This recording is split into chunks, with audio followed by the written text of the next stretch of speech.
I'm happy to be here this evening. I am going to talk about the biotech industry in Maryland. Um, I'm going to give you an overview of the Tech Council. I'm going to talk about the industry itself, and then give you some numbers I'm calling industry by the dollars. The Tech Council of Maryland is the largest trade association in the state of Maryland that represents both tech and biotech industries. We have about 500 members. They are, as I said, tech, biotech, service providers, your bankers, your accountants, your lawyers. You can't live without them. Also your private sector, nonprofit organizations, and government and education are also members of our organization. We're divided into two divisions, the MD Tech Division and the MD Bio Division. We are the only trade association throughout the United States that has tech and bio under one umbrella, which presents challenges. My theory is tech can't live without bio and bio can't live without tech, so I'm happy to play under the umbrella with everybody. Utah is the only other state where their trade association for the state has both tech and bio under one umbrella. Most other states have separate associations that cover the areas. Within the organization, we also have two foundations, and both are heavily focused on STEM education. And in particular, the MD Bio Foundation has an MD Bio laboratory, and it's a 45-foot semi-tractor trailer that goes around to high schools across the state, trying to get young people, 9th graders and 10th graders in biology and chemistry, to focus on biotech as a career path. We celebrated our 75th thousandth student by taking the mobile lab full of chemicals on Capitol Hill in July. The sergeant at arms who's responsible for allowing those sorts of things on the Hill said we had the best chemical inventory of any truck they've ever had on Capitol Hill. Our mission is to promote the technology industry and to create an environment where technology companies can collaborate and grow and succeed. And a lot of the work that we do on behalf of our member companies is advocacy. So we spend a lot of time in Annapolis looking at legislation that is harmful or helpful to the tech and biotech industry. We also spend a great deal of time on Capitol Hill doing the same thing for our members. Just a quick breakdown. Currently, as of today, we have 477 members. They break out pretty evenly, 32% both for our tech and bio members, and as I mentioned, our associates, education, affiliates, government, etc. So the biotechnology industry in Maryland, there are 400 bioscience companies in Maryland. That represents about 8% of the total biotech industry in the United States. We have, the industry includes genomics, bioinformatics, proteomics, biotherapeutics, diagnostics, research tools, biomanufacturing and bioprocessing, biodefense, and agricultural, industrial, and environmental biology. The area of therapeutics is about 47% of those companies. Medical devices represents about 24%. And research tools and diagnostics about 19%, and then you have the rest of the family. Some of the big players in Maryland, and hopefully you've heard of these, Human Genome Sciences. They were in the news this week because the FDA advisory panel voted to endorse Benlysta, a new product that they have, and they are recommending that the FDA approve it. It is the first new lupus drug in half a century. Martech Biosciences Corporation. Anybody heard of Martech? Located in Howard County. They are a leading innovator in the development of nutritional products that promote health and wellness through every stage of life. And two of their products are in 95% of the baby formula that's sold in the United States of America.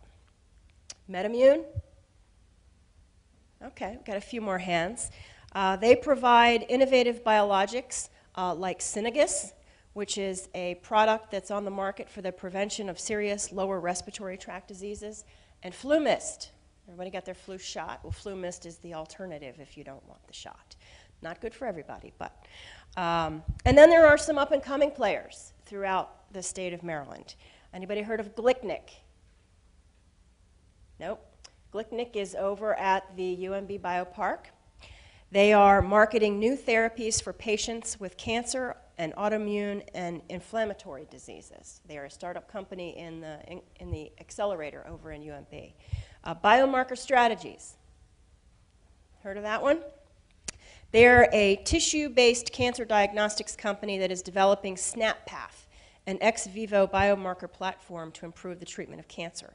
And Paragon Biosciences. There you go, got one of those. Paragon is offering contract services for accelerating the development and manufacturing of biologics. They are also over at the UMB Biopark. There are 45 companies in Maryland conducting more than 150 clinical trials with preclinical pipeline development programs for novel biotherapeutics. The clinical focus strengths of these trials are in oncology, central nervous system, cardiovascular, and infectious diseases with a very strong vaccine development expertise. Maryland's bioscience cluster is the second largest per capita in the US and ranked 4th overall in biotechnology companies. So a little bit about the industry by the numbers. Some rankings. Maryland ranks number 2 in the United States in the percentage of workforce in professional and technical positions. They rank number 2 in the US in the percentage of workforce with graduate and bachelor's degrees. They rank 2nd per capita in the US in doctoral sciences and engineers. They are number 1 in per capita in health and biological sciences.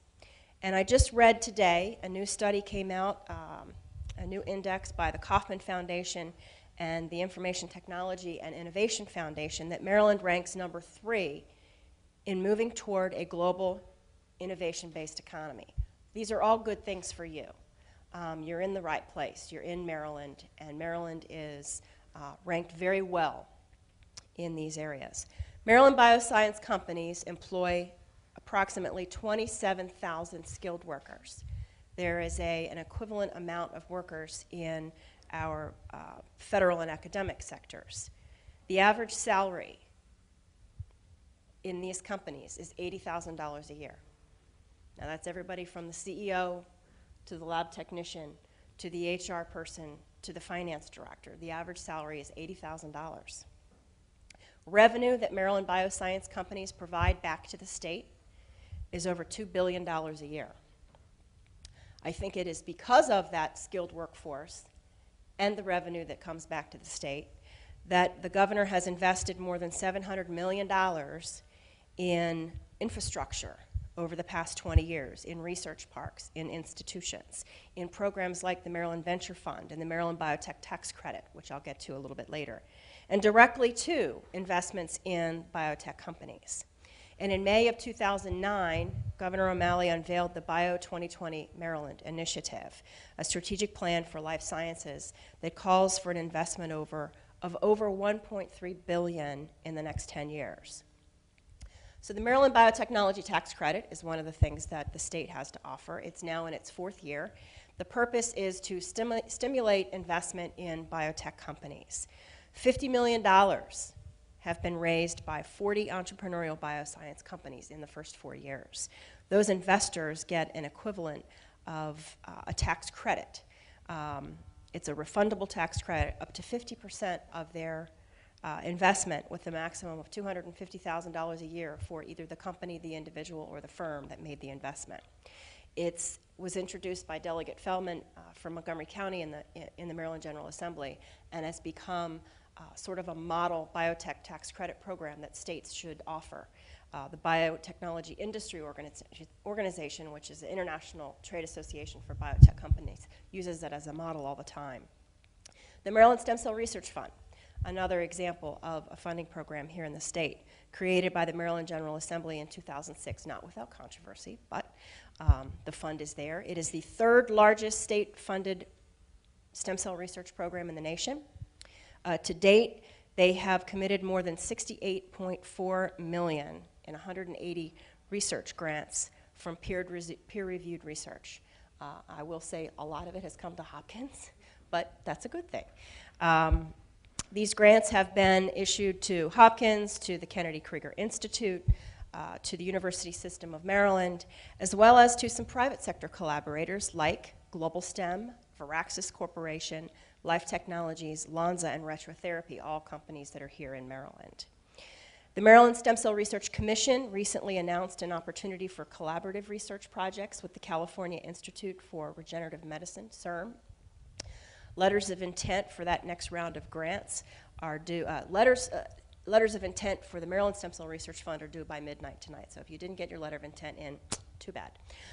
But the CIRM program with California does not require a letter of intent. If you're interested in finding out more about those research dollars and the fellowships that are associated with them, it's the Maryland STEM's mcsrf.org.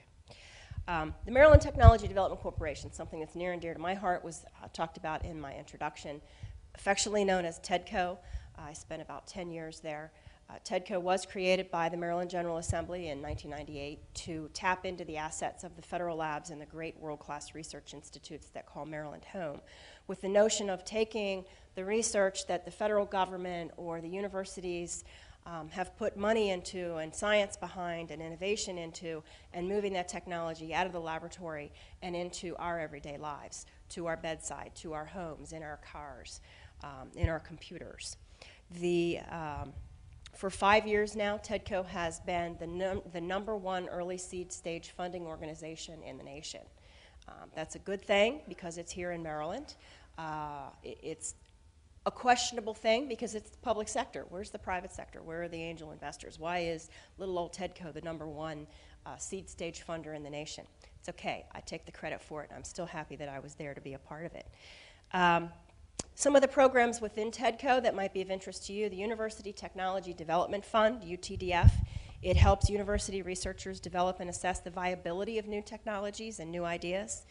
To date, 91 projects have been completed. They've funded 103 projects, by the way. 91 have been completed. 38 have licensed their technologies to private sector companies, 29 of which are located in Maryland. A number of those have gone on to receive other TEDCO funding programs. Probably the most popular program at TEDCO is the Maryland Technology Transfer and Commercialization Fund, designated to or designed to foster the collaboration between companies and university researchers and federal lab researchers. To date, 134 companies have received funding from the MTTCF and completed their projects. They've funded over 200 companies, but a lot of them are still in the works. But 130 projects are done. $9.3 million of state funding have gone into that. But these companies, what's important is that what they've been able to do since they've grown, and then the dollars that they've been able to get through the Small Business Innovative Research grants from angel investors, from venture investors. So the leverage of those state dollars, the $9.3 million that the state has put in, those companies have leveraged $394 million. That's a leverage of $42 for every state dollar in these companies. So it's a great story right here in Maryland. The Maryland Venture Fund is sort of the next step. So if you're a researcher and you get your UTDF and you do your proof of concept and then you go to TEDCO because you spin out your technology and create a company and TEDCO gives you money, the next place is the state's Department of Business and Economic Development. And they have programs within the Maryland Venture Fund. They have two programs. The Challenge Investment Fund and the Enterprise Investment Fund. The first is they both provide early seed stage funding for companies here in Maryland. And then an interesting thing that just happened recently at the federal level through healthcare reform, there was this little $1 billion project called the Therapeutic Discovery Project Tax Credit. And the purpose was to accelerate the development of therapies and cures that will help reduce healthcare costs in the future, which was why it was in healthcare reform. And the credit was available to companies sort of retroactively that had already done work towards the goals of the tax credit program. Companies with 250 employees or less. So in Maryland, 40 of our 105 biotech companies got funding out of the program. It was a very competitive program. So 40 of our member companies got about $18 million of that funding. So I think, in summary, all of the programs that are here in Maryland, TEDCO, their programs, the state's programs. I think Maryland is holding its own, and I would argue that we're doing pretty darn well as an industry in this economy. And there are ample opportunities to further your research, to be entrepreneurial, to commercialize your innovations to products and services, or to work in world-class university research and federal laboratories. So whatever your pleasure, I think you can find it here in Maryland's vibrant biotech and bioscience research community. Thank you.